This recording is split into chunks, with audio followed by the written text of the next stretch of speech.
యేసుక్రీస్తు ఉన్నతమైన మహోన్నతమైన మహిమ కలిగిన సాటిలేని గొప్ప నామములో మీ అందరికీ నా యొక్క హృదయపూర్వక వందనాలు తెలియజేస్తున్నాను.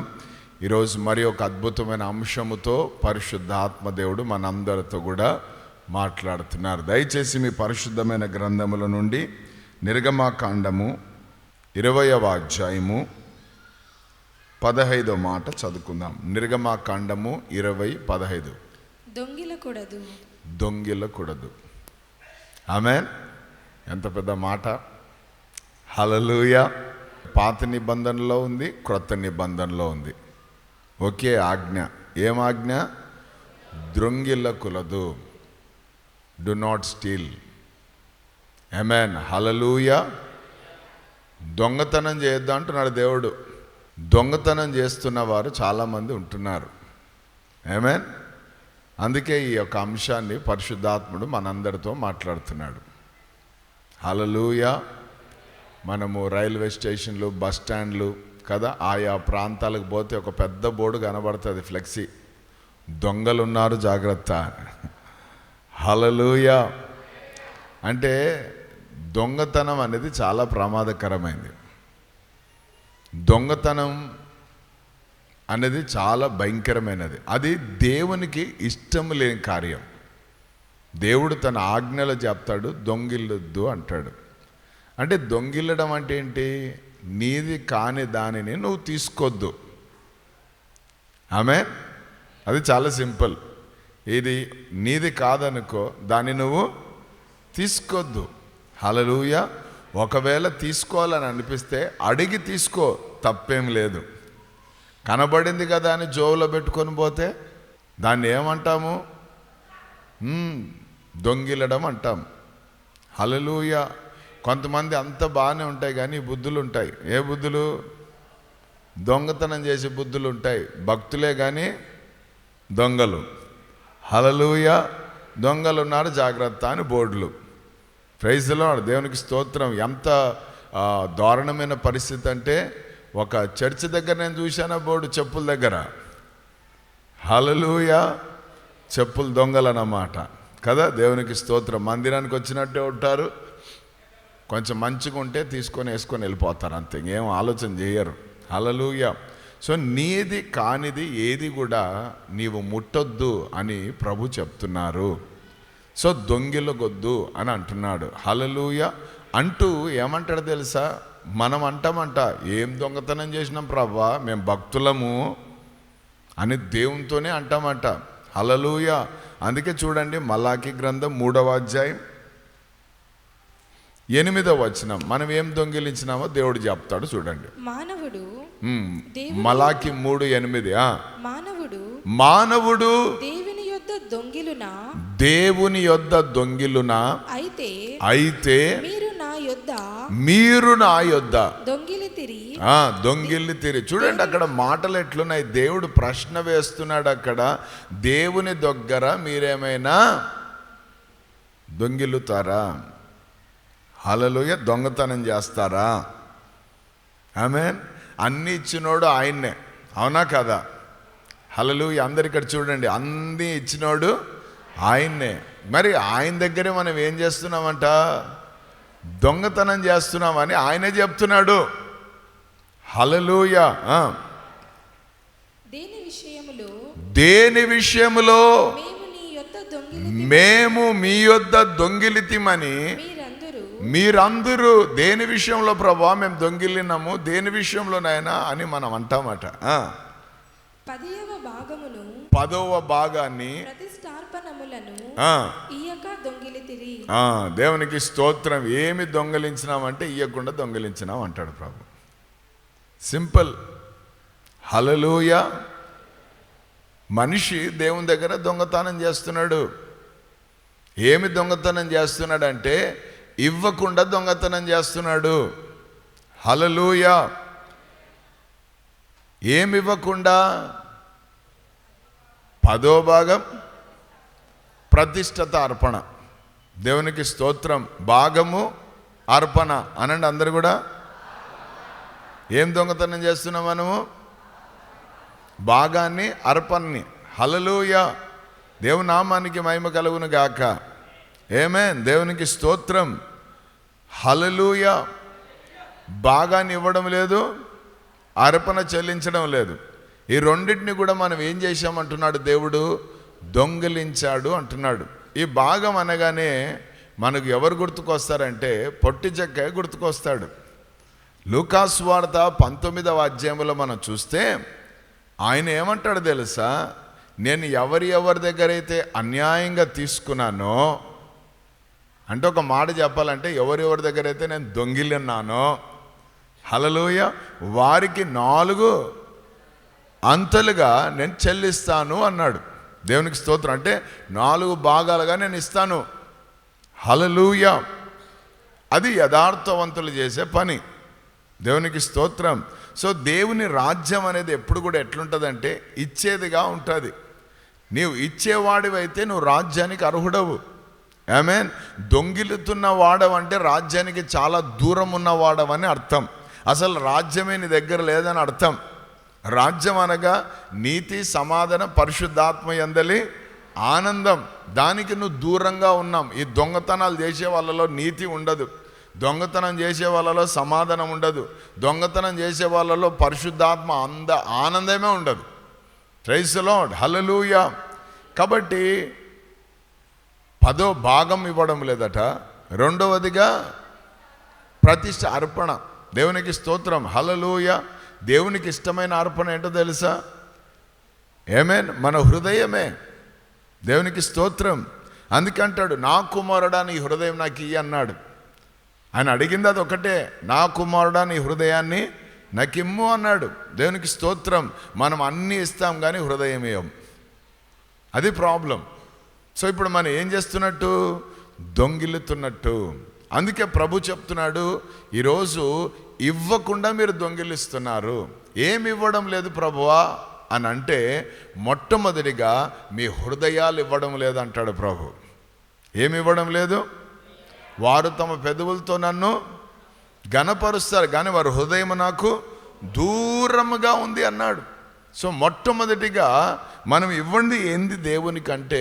హృదయము.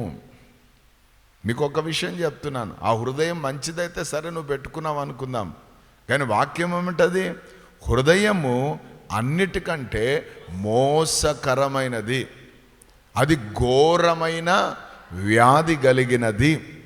అటువంటి దాన్ని ఇస్తే నేను బాగు చేస్తానంటాడు దేవుడు. ఆమేన్. హల్లెలూయా. అది మోసాలు చేసి చేసి, దొంగతనాలు చేసి చేసి, ఈ లోక సంబంధమైన వాటితో నింపబడి అది బండ అయిపోయింది. అందుకే ప్రభు అంటాడు, బండ హృదయాన్ని తీసేసి మాంసపు హృదయాన్ని నేను ఇస్తాను అన్నాడు. దేవునికి స్తోత్రం. హల్లెలూయా. కాబట్టి మనం దేవుని దగ్గర నుంచి ఏం దొంగిలించినామమ్మా? చెప్పాలా? ఏం దొంగిలించినాము? మన హృదయాన్ని మనం దొంగిలించేశాం. దేవుడు ఇచ్చిన హృదయాన్ని మనం దేవునికి ఇవ్వడం లేదు. అందుకే ఈరోజు దేవుని ఆత్మ చెప్తున్నాడు, నీ హృదయాన్ని నువ్వు దేవునికి ఇవ్వాలా. ఆమేన్. దేవునికి స్తోత్రం. పక్కన వాళ్ళతో చెప్పు, హృదయం నీది కాదని. ఆమేన్.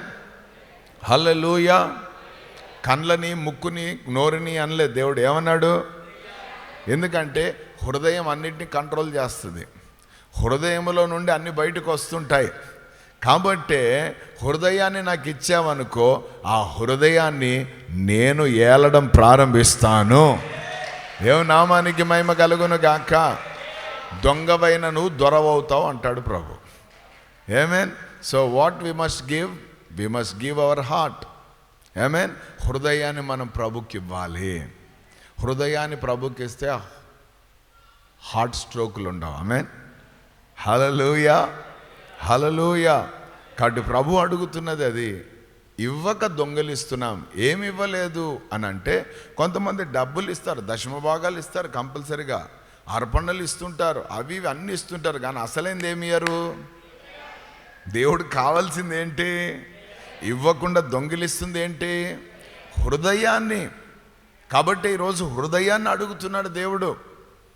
దేవునికి స్తోత్రం. అది ఎంత ప్రేమగా అడుగుతున్నాడంటే, నా కుమారుడా అని పిలుస్తూ ఆ పలుకులని ఆప్యాయత కనబడతా ఉంది. ఆ ఆప్యాయతతో ఏమంటున్నాడు?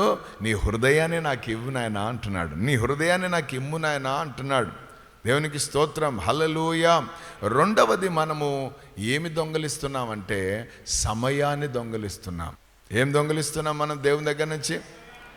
దేవుడు మనకిచ్చిన సమయాన్ని మనం ఏం చేయడం లేదు? సరైన రీతిలో వాడుకోవడం లేదు.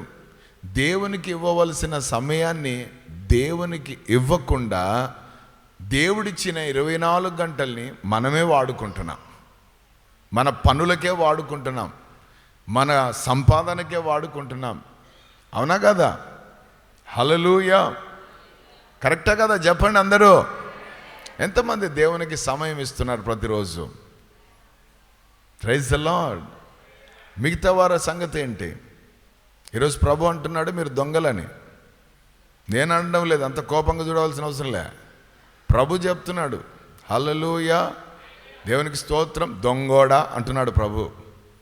ఎట్లా దొంగని ప్రభు? నేను నేరాలు చేయలేదు, ఘోరాలు చేయలేదు అని చెప్తే ప్రభు అంటాడు సమయం ఇవ్వడం లేదు నువ్వు, అది పెద్ద దొంగతనం.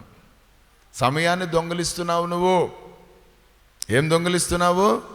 సమయాన్ని. నేను నీకు 24 గంటలు ఇచ్చాను, దాంట్లో నువ్వు నాతో ఎంతసేపు కూర్చుంటున్నావు, నా సన్నిధిలో ఎంతసేపు గడుపుతున్నావు, నాతో ఎంతసేపు నువ్వు మాట్లాడుతున్నావు, ఆమేన్, నా స్వరం ఎంతసేపు నువ్వు వింటున్నావు అని ప్రభు అడుగుతున్నాడు. హల్లెలూయా. పనులు ఎక్కువైపోయినాయి ప్రభా, నువ్వు ఇచ్చినావు కదా 5 మంది పిల్లలు, 10 మంది పిల్లలు, వాళ్ళ పొట్టలు నింపాలి కదా ప్రభా, కాబట్టి అసలు సమయమే సరిపోవడం లేదు ప్రభా, ఎంత కష్టపడినా ఏదో ఇంకా. ఆమేన్, హల్లెలూయా. ప్రభు అంటారు అదంతా కాదు, నాకు ఎంత సమయం ఇస్తున్నావు అంటాడు. ఆమేన్, దేవునికి స్తోత్రం, హల్లెలూయా. దేవునామానికి మహిమ కలుగును గాక. మోషే అనేవాడు ఒక సక్సెస్ఫుల్ దైవ సేవకుడు ఎట్లా అయ్యాడు? యెహోషువ అనేవాడు ఎట్లా సక్సెస్ఫుల్ నాయకుడు అయ్యాడు? దావీదు అనేవాడు ఎట్లా సక్సెస్ఫుల్ రాజు అయ్యారు?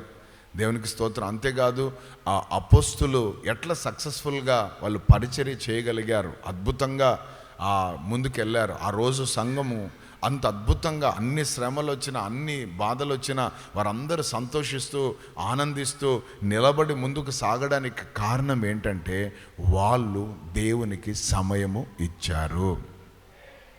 హల్లెలూయా, ఆమేన్. ప్రార్థన కాలమున అంటారు. హల్లెలూయా. యేసు ప్రభు కూడా తండ్రికి ఏమిచ్చాడు? సమయం ఇచ్చాడు. పగలు ఆయన సువార్త పని చేసేవారట, రాత్రంతా ఒలీవల కొండలో కదా. ఎంత చక్కగా రాయబడిందంటే ఇంకనూ చీకటిగా ఉన్నప్పుడే, ఆమేన్, ఆయన బయలుదేరి ఎక్కడికి వెళ్ళేవారట? ఒలీవల కొండకు. ఎందుకు? తండ్రితో సమయం గడపడానికి. మరి నీవు ఏం చేస్తున్నావు ఈరోజు? దేవునికి ఇచ్చిన సమయాన్ని ఏం చేస్తున్నావు ఈరోజు? ప్రైజ్ ది లార్డ్, హల్లెలూయా. అందుకే పౌలు సంఘముతో అంటాడు, ఈ దినములు చెడ్డవి గనుక మీరు సమయాన్ని పోనీయకుండా ఆ సమయాన్ని సద్వినియోగపరచుకోండి అంటున్నాడు. అజ్ఞానుల వలె కాకుండా జ్ఞానుల వలె మీరు బ్రతకండి అంటున్నాడు. ఎవడు జ్ఞాని అని అంటే డిగ్రీలు ఉన్నోడు కాదట. హల్లెలూయా. పేరు ప్రఖ్యాతులు ఉన్నోడు కాదట. ఎవడు జ్ఞాని అంటే ఇచ్చిన సమయాన్ని, దొరికిన సమయాన్ని సరి అయిన రీతిలో ఖర్చు పెడతాడో, సద్వినియోగపరుచుకుంటాడో అటువంటి వాడు జ్ఞాని. హల్లెలూయా. దేవుని నామానికి మహిమ కలుగును గాక. ఆమేన్, దేవునికి స్తోత్రం. పగలు మీరు ఎంత నిద్రకు దూరం అవుతారో అంత మంచిది. ఆమేన్, దేవునికి స్తోత్రం. ఒక 10 నిమిషాలు, 20 నిమిషాలు, ఒక అరగంట ఓకే, నో ప్రాబ్లం, ఎందుకంటే రెస్ట్ తీసుకోవాలా, తప్పేం లేదు. కానీ గంటలు ఉంటారు కొంతమంది. పగలంతా నిద్రపోయి రాత్రి 1 గంటకు ఫోన్ చేస్తారు కొంతమంది. ఏమయ్యా, ఏమమ్మా అంటే నిద్ర పట్టడం లేదన్నా, ప్రార్థన చేయండి. నాకప్పుడు తెలియక నేనేమో దయ్యాలు ఏమన్నా పండుకోకుండా చేస్తున్నాయేమో అనుకున్నాను. కానీ నాకు మళ్ళీ తెలిసింది ఏంటంటే పగలంతా నిద్రపోయే మహారాజులు వీళ్ళు. ఇంకా పగలంతా నిద్రపోతే రాత్రి ఎక్కడ వస్తుంది నిద్ర? చూసారా? అంటే పాస్టర్లకు నిద్ర లేకుండా చేయాలని చూస్తారు వీళ్ళు. హల్లెలూయా, దేవునికి స్తోత్రం. పగలు నిద్ర రానియొద్దు. ఒకటి, నీ కంటికి కొనుక్కొచ్చిందంటే దరిద్రం రెడీగా ఉంటుంది ఇంట్లో. ఈరోజు చాలామంది దరిద్రంగా అయిన పరిస్థితులకు వెళ్ళిపోవడానికి కారణం ఏంటంటే ఒక సంతోషం ఉండదు, ఒక చిరునవ్వు ఉండదు, ఒక ఆరోగ్యం ఉండదు, ఒకటి ఏముండదు. ఏంటంటే ఎప్పుడు చూసినా మంచాల మీద పొల్లాడుతూనే ఉంటారు. అందుకే సామెతలు అంటాడు, ఓయి సోమరి కదా. యేసు ప్రభు కూడా అన్నాడు, సోమరివైన చెడ్డదాసుడా చీమల దగ్గర పోండ్రా అంటున్నాడు. అవి చూస్తే ఇంతే, కానీ ఎంత జ్ఞానం ఉంది నీకుంది ఇంత కదా, అంత మొబ్బే. ఎందుకు? టైం. చీమలు సమయాన్ని ఏం చేస్తున్నాయి? సద్వినపరుచుకుంటున్నాయి. వేసవి కాలం అవి ఏం చేస్తున్నాయంట? ఆహారాన్ని సిద్ధపరుచుకుంటున్నాయి. ఎందుకంటే వచ్చే కాలం ప్రమాదకరమైన కాలం. మమ్మల్ని మేము బయటకు వస్తే మమ్మల్ని కొట్టుకొని తీసుకుపోతాయి. సో మేము బ్రతకలేము. కాబట్టి మేము వేసవి కాలంలో కష్టపడాలని చెప్పి అవి ఏం చేస్తాయి తెలుసా? చాలా జాగ్రత్తగా తమ సమయాన్ని వాడుకుంటున్నాయి. దేవునికి స్తోత్రం. హల్లెలూయా, హల్లెలూయా. ఆ సమయంలో నువ్వు డిస్టర్బ్ చేస్తే కుడతాయి, వాళ్ళకంత కోపం. ఆమేన్. దేవునికి స్తోత్రం. హల్లెలూయా. పని పాటు లేనివాడా నా పనికి అడ్డం వస్తామని కుడతాయి అవి. ఆమేన్. కాబట్టి మనం కూడా దేవుడు మనకిచ్చిన ఆయుష్ను, దేవుడు మనకిచ్చిన ఆరోగ్యాన్ని, దేవునికి స్తోత్రం. హల్లెలూయా. మీకు ఒక మాట చెప్తాను. ఈ లోకం ఏం చెప్తుందంటే భక్తి అనేది, దేవుడు అనేది మంచిదే, కానీ ఇప్పుడు కాదంట. 60 ఏండ్లకు తర్వాత పైబడినాక దేవుడిని నమ్ముకోవాలట. చూడండి వాడు ఎంత మంచి అబద్ధం ఆడతాడు సాతాన్ గాడు, లోకంలో ఉన్నాడు. 60 ఏండ్ల తర్వాత నేను సేవకు వచ్చినప్పుడు కూడా నన్ను అన్నారు చాలామంది ఆ రీతిగా, దేవుడు భక్తి ఉండాలయా కానీ ఇంత ఉండొద్దు. ఇదేంది బాబు, నువ్వు 24 గంటలు ప్రార్థన అంటావు, వాక్యం అంటావు, సువార్త అంటావు, అదంటావు, ఇదంటావు, ఇదంతా వద్దు వద్దు వద్దు వద్దు.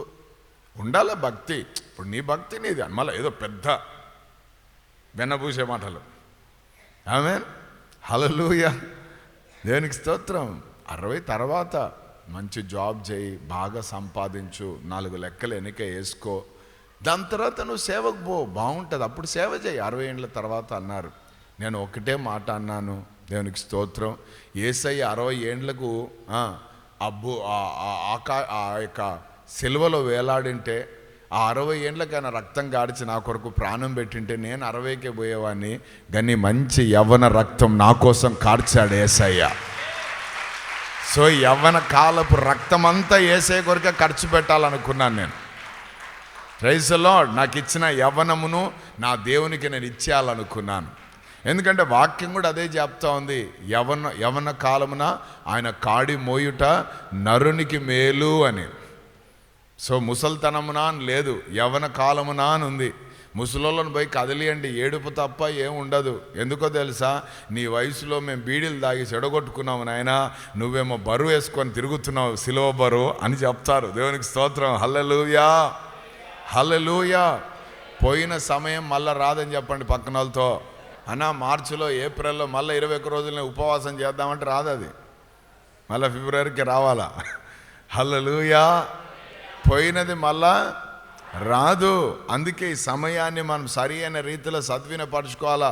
మనిషి దేవుని దగ్గర నుంచి దొంగలిస్తున్నాడు, ఇవ్వకుండా అంటున్నాడు. అది ఏంటంటే సమయాన్ని. హల్లెలూయా. కాబట్టి సమయాన్ని సద్వినపరుచుకో, నువ్వు జ్ఞానవంతుడవు అవుతావయ్యా. దేవుడు నిన్ను జ్ఞానవంతుడిగా చూడాలని ఇష్టపడుతున్నాడు. హల్లెలూయా. జ్ఞానవంతురాలు తన ఇంటిని కట్టుకుంటుందంట. ఎవరు ఆ జ్ఞానవంతురాలు అంటే సమయాన్ని సద్వినపరుచుకునే జ్ఞానవంతురాలు. Praise the lord. హల్లెలూయా. ప్రార్థనలు జరుగుతున్నప్పుడు అది సమయం. మీరు ఇంటి నుంచి వచ్చి దేవుని మందిరంలో ఉండి దేవునితో గడిపే సమయం అది. అటువంటి సమయాన్ని మీరు సరి అయిన రీతిలో వాడుకున్నారనుకో, మీకు దేవుడు జ్ఞానాన్ని దయచేస్తాడు. మీరు ఏం చేస్తారు తెలుసా? మీ ఇంటిని కట్టడం ప్రారంభిస్తారు. దేంతో కడతారు తెలుసా? ప్రేమతో కడతారు. దేంతో కడతారు తెలుసా? సమాధానంతో కడతారు. దేంతో కడతారు తెలుసా? సంతోషంతో కడతారు. దేంతో కడతారు తెలుసా? ఆనందంతో కడతారు. దేంతో కడతారు తెలుసా? ఫలాలతో కడతారు, వరాలతో కడతారు. ఇవన్నీ ఉంటాయి ఇంట్లో. ఈరోజు ఏముంది మీ ఇంట్లో? అనుమానాలు, కోపాలు, మాట్లాడుకోరు, ఎప్పుడు గొడవలు. ఇంటోళ్ళని కూడా చూడరు, పోలీస్ స్టేషన్కి ఫస్ట్ ఉంటారు లిస్టులో కదా. ఎందుకు జరుగుతున్నాయి ఇవన్నీ? సమయం సరిగా వాడుకోలే. హల్లెలూయా. ఆ వాక్యాల మీద కూర్చొని ఊరికే ముసలమ్మ ముచ్చట్లు తప్ప మిగతాది ఏదిలే. ఆమె ఎట్లా, ఈయనెట్లా, ఆయనట్లా, ఈయనెట్లా, ఈ మాటలు తప్ప. ప్రభు నాకు ఈ సమయం ఇచ్చారు, దేవునికి స్తోత్రం. హల్లెలూయా, హల్లెలూయా, ఆమేన్. ఈరోజు సేవకునిగా నేను ఇక్కడ నిలబడ్డానికి కారణము మా అమ్మ. మా అమ్మ ఏం చేసేది తెలుసా? ఆమె విద్య లేని పామురాలు. ఆమె 3వ తరగతి చదువుకుంది ఆ రోజుల్లో. హల్లెలూయా. కానీ ఎంత చక్కగా బైబిల్ చదువుతుందంటే మనం కూడా చదవలేం, చదువుకున్నోడు కూడా చదవలేడు అంత స్పష్టంగా చక్కగా. ఆమెకి ఎంత ఆసక్తి అంటే, మేము 6 మంది పిల్లలం. 6 మంది పిల్లలైనా ఆమె ఉదయం నుండి సాయంకాలం వరకు కష్టపడి పనిచేసేది, మాకు కావలసిన అన్నీ సిద్ధపరిచేది. అంత చేసి రాత్రి 10 అవుతుంది అన్నీ తోముకొని ఇంకొని చేసుకొని అన్నీ పెట్టి, రాత్రి 9 గంటల నుంచి లేకపోతే 10 గంటల నుంచి బైబిల్ పట్టుకుంటే మధ్యరాత్రి 1 గంట 2 గంటల వరకు చదువుతుంది. అంటే అక్షరాన్ని జోడించుకుంటా. హల్లెలూయా. మనం అట్లా చూస్తేనే గడ్డ గడ్డ గడ్డ గడ్డ గడ్డ చదివేవాళ్ళం, కానీ మనకు ఓపిక లేదు, సోమరితనం ఉంది, ఆశ లేదు. కానీ ఆమె అన్ని ఒత్తులు, హల్లులు, పొల్లులు, గిల్లులు అన్నీ పెట్టుకుంటా మెల్లమెల్లగా చదువుతా ఉంటే ఎంత టైం పట్టేది? రాత్రి 1 గంట. కొన్నిసార్లు మా నాయన అనేవాడు, పండుకోవే అని. హల్లెలూయా. అంత ఆసక్తి అన్నమాట. ఒకరోజు ఏమైంది, చదువుతా అంటే ఆత్మతో నింపబడింది. షాబారాబా అంటుందట ఆమె. అప్పటికి ఇంకా నాకు తెలియదు, ఊహ లేదు నాకు. ఆమె మా వాళ్ళందరూ భయపడ్డారు ఏమైందా ఈమె కానీ. ఎందుకంటే మనకి ఎవరికి అనుభవాలు లేవు, పెంతెకోస్తు అనుభవాలు లేక ఆత్మ అనుభవాలు. హల్లెలూయా. ఆ రీతిగా ఆమె ఆత్మతో నింపబడింది. ఎవరితో హక్ష నింపేయడం అని చేపించుకోలేదు, ఆమె ఆత్మతో అట్లా నింపబడింది. ఉదయాన్నే 5 గంటలకు లేస్తుంది మళ్ళా. ఎందుకు? మాకు అందరు కదా కట్టెల పొయ్యిలు పెట్టి నీళ్లు గాంచి 6 మందిని. ఆమెన్. ఆ చురుకుదనము, ఆ ఓపిక, ఆ సహనము ఇవన్నీ ఎక్కడి నుంచి వచ్చినాయి అంటే దీనిని ప్రేమించుట ద్వారా. హల్లెలూయా. దీనితో సమయము గడుపుట ద్వారా. చాలామందికి ఆడలకు ఓపిక ఎందుకు లేదంటే దీంతో టైం స్పెండ్ చెయ్యరు. ఆ కుట్టుకోవడంలోనే. అమ్మాయికి కుట్టడం వస్తుంది, నాకు వెళ్ళే నవ్వు వస్తుంది. ఆమె అమ్మాయి ఏమో చదువుకుందంట, కుట్టడం వస్తుంది, మిషన్ కొడుతుందట. హల్లెలూయా. కుట్టుకు పెండ్లికి ఏందా ఆ సంబంధం? ఆమేన్. హల్లెలూయా. దేవునికి స్తోత్రం. ఆమేన్. ప్రభు అడుగుతుంది, నువ్వు సమయాన్ని ఇస్తున్నావా? ఇవ్వలేదంటే నువ్వు పెద్ద దొంగ. నేను ఎవరు జోబుని కొట్టేయలేదయ్యా, నేను ఎవరిది చైన్లో లాగలేదయ్యా, ఎవరు సెల్ ఫోన్లో ఎత్తుకపోలేదు, ఇవన్నీ చేయకపోవచ్చు, కానీ సమయం ఇవ్వలేదంటే నువ్వు దొంగవు అంటాడు. ఇవ్వడం లేదంటే నువ్వు దొంగవే. హృదయం ఇవ్వలేదు కాబట్టి నువ్వు దొంగవు. ఆమేన్. అన్ని ఇచ్చినావు కానీ ఏమి ఇవ్వడం లేదు. పరిస్థితి చేసినావు కానీ హృదయం ఇవ్వలే. బియ్యం బస్తాలు ఇచ్చినావు కానీ హృదయం ఇవ్వలే. పప్పులు ఇచ్చినావు కానీ హృదయం ఇవ్వలే. నూనెలు ఇచ్చినావు కానీ హృదయం ఇవ్వలే. పరిచర్య కూడా వచ్చినావు కానీ హృదయం ఇవ్వలే. ఆమేన్. హల్లెలూయా. కూర్చున్నావు ఒక మూలన సెల్లులు పట్టుకొని చూసుకుంటా, దొంగవు. అదే దేవుడు చెప్పేది, నీ హృదయము దేవునికి ఇస్తే నీది సెల్లు పైన కాదు సేవకుని పైకి వస్తుంది. ఆ చూపు అంతా కూడా, చెవులంతా కూడా ఇట్లనే చూస్తుంటావు ఆయన. ఎందుకు? దేవుడు నాతో ఏం మాట్లాడుతున్నాడా అని వేగిరపడి వింటా ఉంటావు. హృదయం ఇవ్వకుంటే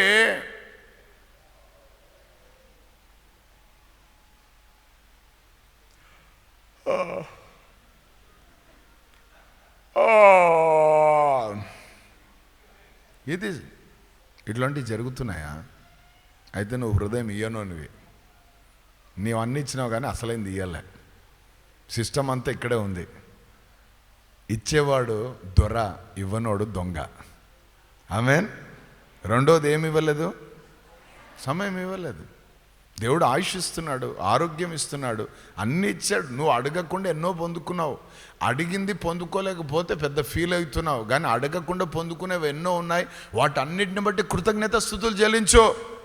నువ్వు దేవుణ్ణి అడగని వాటిని దేవునికి ఇచ్చిన దానిని బట్టి నువ్వు దేవునికి కృతజ్ఞతాస్తుతులు చెల్లిస్తే నువ్వు అడిగిన దానికంటే ఊహించిన దానికంటే అత్యధికంగా దేవుడిస్తాడు. అది ప్రభులో ఉన్న మనస్సు, అది ప్రభులో ఉన్న గొప్పతనం. ఆమేన్, హల్లెలూయా, దేవునికి స్తోత్రం. ఆమేన్. ఇయ్యని దాన్ని బట్టి మనం వేదన పడవలసిన అవసరం లేదు, కృంగిపోవలసిన అవసరం లేదు, బాధపడవలసిన అవసరం లేదు. ఎందుకంటే ఆయన మనకు తండ్రి అయి ఉన్నాడు. ద బెస్ట్ మనకిస్తాడు. దేవుని బిడ్డలారా, ఈ మట్టి మనసుకు, మట్టి శరీరానికి, మట్టి ఆలోచనలకు కొంచెమే ఉంటుంది, కానీ ఆయన ఆకాశపు వాక్యలనే విప్పుతానంటున్నాడు ఆయన. హల్లెలూయా. కాబట్టి సమయాన్ని దొంగిలిస్తే, నువ్వు సమయాన్ని సరైన రీతిగా వాడుకుంటే ఎవరు నువ్వు? ప్రైజ్ ద లార్డ్, హల్లెలూయా. దేవుని నామానికి మహిమ కలుగును గాక. ఎంతమంది సమాధుల దగ్గరికి పోతున్నారు అంటే, సమాధుల తోట నాన్న కాదు, సమాధికే. ఎంతమంది పోతున్నారు? మీరు ఎవరు పోరా? ఆమేన్. మనం అందరం సమాధుల దగ్గర పోయేటోళ్ళమే. హల్లెలూయా, హ్యాపీ బర్త్డే టు యూ అని ఒక పెద్ద కేక్ కోస్తాం. కేక్ ఎందుకు కోసినాం? ఒక సంవత్సరం అయిపోయింది, సమాధికి దగ్గర అవుతున్నా అని. అంతే. చెప్తే బాధపడతారు, కానీ దేవునికి స్తోత్రం, వాస్తవంగా అదే. అందుకే నువ్వు బర్త్డే సెలబ్రేషన్ చేసుకుంటున్నావు. హల్లెలూయా, హల్లెలూయా, దేవుని నామానికి మహిమ. ఇప్పుడు 40 ఉన్నాయనుకో, కేక్ కోసాకనే 39కి పోతావా? కేసు కోగానే 38 పోతావా? 41కి పోతావా? హల్లెలూయా, దేవునికి స్తోత్రం. అప్పుడు ఏం ఆలోచన రావాలి తెలుసా? అయ్యా, నేను చాలా సమీపంగా వెళ్ళిపోతున్నాను, కాబట్టి నేను చెయ్యవలసినవి చాలా ఉన్నాయి, నా టైం చాలా తక్కువగా ఉంది. అందుకే ప్రభు ఎప్పుడు కూడా అంటాడు, నీ ఇంటిని నువ్వు ఏం చేయమంటాడు? ఎవరితో అంటున్నాడు? హిజ్కియా, నీ ఇంటిని నువ్వు చక్కబెట్టుకో, ఎందుకంటే ఇక టైం అయిపోయింది, నీ మరణ దినము సమీపించు, నువ్వు చనిపోబోతున్నావు అన్నాడు. ఎప్పుడైతే మాట అన్నాడో ఆయన కొంచెం అటు ఇటు అయిపోయి, అయ్యా నువ్వు ఇంత షార్ట్ టైంలో నన్ను పిలిస్తే నేను ఎట్లా ప్రభు అని చెప్పి గోడ సైడ్ తిరిగి దేవుని సన్నిధిలో ప్రార్థన చేసుకున్నాడు, కన్నీళ్లు విడిచాడు. హల్లెలూయా, దేవునికి స్తోత్రం. దేవుడు ఆయుష్ పెంచేశాడు ఆయన. ఎందుకంటే పెంచడం తగ్గడం ఆయన చేతిలో ఉంది. ఇప్పుడు రాజేష్ చేతిలో సౌండ్ ఎట్లుందో పెంచడం తగ్గడం, అది మన ఆయుష్ ఆయన చేతిలోనే ఉంది. అనుకుంటే పెంచుతాడు, లేకపోతే అక్కడే పాజు పెడతాడు. ఆమె పాజు పెట్టిన అంటే అపోలోలో ఉంటావు. హల్లెలూయా, ప్లే చేయాలా వద్దా అని చూస్తుంటాడు అలా. హల్లెలూయా, పాజులు పెడతాడు, ఏమో చెప్పలేము ఏమో అని డాక్టర్లు ఇట్లా అంటూ ఉంటారు. ఇంకా అది మనకు రిక్వెస్ట్ వస్తుంది, సంఘం అంతా కలిసి ఓ ప్రభా అని ప్రార్థన చేస్తే ఆ ప్రార్థన వింటాడు. విని మళ్ళీ ప్లే చేస్తాడు. అవుట్ ఆఫ్ డేంజర్, కండిషన్ బాగుంది, పిల్లోడు బాగున్నాడు, పాప బాగుంది. హల్లెలూయా, మన కాలగతులన్నీ ఆయన చేతిలో ఉన్నాయి. హల్లెలూయా, కాబట్టి అన్నీ ఆయన చేతుల్లో ఉన్నాయి. Praise the lord. అన్నీ ఆయన చేతుల్లో పెట్టుకున్న వాని దగ్గర పోయి కూర్చోవాలా నువ్వు. అదే సమయం ఇవ్వడం అంటే. ఆరోగ్యం ఆయన చేతిలో ఉంది, ఆశీర్వాదం ఆయన చేతిలో ఉంది, నీ ఆయుష్ ఆయన చేతిలోనే ఉంది, ప్రతిదీ ఆయన చేతిలోనే ఉంది. ప్రతిరోజు ఆయన సన్నిధిలో నువ్వు కూర్చొని ప్రతిరోజు ఆయన ముఖాన్ని చూస్తుంటే, ఆయన ముఖముల నుండి వచ్చే కాంతిని నువ్వు తాకుతూ ఉంటే, ఆ వెలుగుతో నింపబడతా ఉంటే వెలుగుమయమైపోతుంది నీ జీవితం అంతా కూడా. చీకటి పారిపోతుంది. ఆకాశమందు నీవు తప్ప నాకెవరున్నారయ్యా, ఈ లోకములో నీవుగాక వేరే ఆశే లేదయ్యా. ఆకాశమందు నీవు తప్ప